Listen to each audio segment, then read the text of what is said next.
DK Suresh ಹೆಸರನ್ನ ಹೇಳಿಕೊಂಡು ಐಶ್ವರ್ಯ ಗೌಡ ವಂಚನೆ ಮಾಡಿದ್ಲು. ಆ ಪ್ರಕರಣಕ್ಕೆ ಸಂಬಂಧಪಟ್ಟಂತೆ ಇದೀಗ ಐಶ್ವರ್ಯ ದಂಪತಿ ವಿರುದ್ಧ ಮತ್ತೊಂದು ಎಫ್ಐಆರ್ ದಾಖಲಾಗಿದೆ. ಈ ಒಂದು ಪ್ರಕರಣ ಬಗೆದಷ್ಟು ಬಯಲಾಗ್ತಾ ಇದೆ. ಬೆಂಗಳೂರಿನ ಆರ್ಆರ್ ನಗರ ಠಾಣೆಯಲ್ಲಿ ಎಫ್ಐಆರ್ ದಾಖಲಾಗಿದೆ.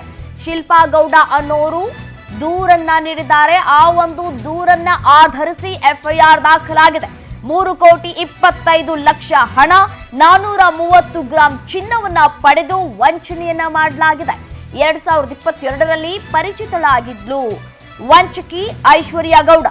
ಹಣ, ಚಿನ್ನಾಭರಣ ವಾಪಸ್ ಕೇಳಿದ್ರೆ ಬೆದರಿಕೆ ಹಾಕಿರುವಂತಹ ಆರೋಪಗಳು ಕೂಡ ಕೇಳಿ ಬರ್ತಾ ಇದೆ. ಇಂಥವ್ರನ್ನೆಲ್ಲ ನಂಬಿ ಯಾವ ರೀತಿಯಾಗಿ ಹಣವನ್ನ ಕೊಡ್ತಾರೆ, ಯಾವ ರೀತಿಯಾಗಿ ಚಿನ್ನವನ್ನ ಮಾರಾಟ ಮಾಡ್ತಾರೆ ಅನ್ನೋದೇ ದೊಡ್ಡ ಪ್ರಶ್ನೆ ಆಗಿದೆ.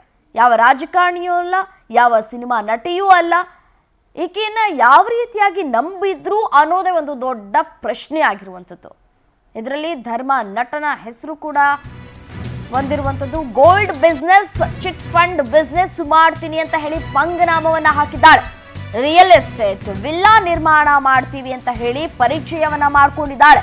2022ರಿಂದ 2023ರವರೆಗೆ ಹಂತ ಹಂತವಾಗಿ ಹಣವನ್ನ ಪೀಕಿದ್ದಾಳೆ. 3,25,00,000 ನಗದು, 430 ಗ್ರಾಂ ಆಭರಣವನ್ನ ಪಡೆದು ಮೋಸವನ್ನ ಮಾಡಲಾಗಿದೆ. ವಾಪಸ್ ಕೇಳಿದಂತಹ ಸಂದರ್ಭದಲ್ಲಿ ದೊಡ್ಡ ದೊಡ್ಡ ರಾಜಕಾರಣಿಗಳ ಬೆಂಬಲ ನನಗಿದೆ ಅಂತ ಹೇಳಿ ಹೆದರಿಸಿದ್ದಾಳಂತೆ. ನಿನಗೆ ಒಂದು ಗತಿ ಕಾಣಿಸ್ತೀನಿ ಅಂತ ಹೇಳಿ ಐಶ್ವರ್ಯ ಗೌಡ ಬೆದರಿಸಿದ್ದಾಳೆ. ನಿನ್ನ ಚಾರಿತ್ರ್ಯದ ಬಗ್ಗೆ ಸುದ್ದಿಯನ್ನ ಹಬ್ಬಿಸ್ತೀನಿ ಅಂತ ಹೇಳಿ ಬೆದರಿಕೆ ಹಾಕಿರುವಂತಹ ಆರೋಪಗಳು ಕೂಡ ಕೇಳಿ ಬರ್ತಾ ಇದೆ ಐಶ್ವರ್ಯ ಗೌಡ ವಿರುದ್ಧ. ಮಾಜಿ ಸಂಸದ ಡಿಕೆ ಸುರೇಶ್ ತಂಗಿ ಅಂತ ಹೇಳ್ಕೊಂಡು ಕೋಟ್ಯಾಂತರ ರೂಪಾಯಿ ವಂಚನೆಯನ್ನ ಮಾಡಿದ್ದಾಳೆ ಐಶ್ವರ್ಯ ಗೌಡ. ಮೊದಲು Varahi world of gold shop ಮಾಲೀಕರು ದೂರನ್ನ ಕೊಡ್ತಾರೆ. ಆ ದೂರನ್ನ ಆಧರಿಸಿ ವಿಚಾರಣೆಗೆ ಒಳಪಡಿಸಿದಂತಹ ಸಂದರ್ಭದಲ್ಲಿ ಒಂದಷ್ಟು ಮಾಹಿತಿಗಳು ಕೂಡ ಲಭ್ಯವಾಗುತ್ತೆ.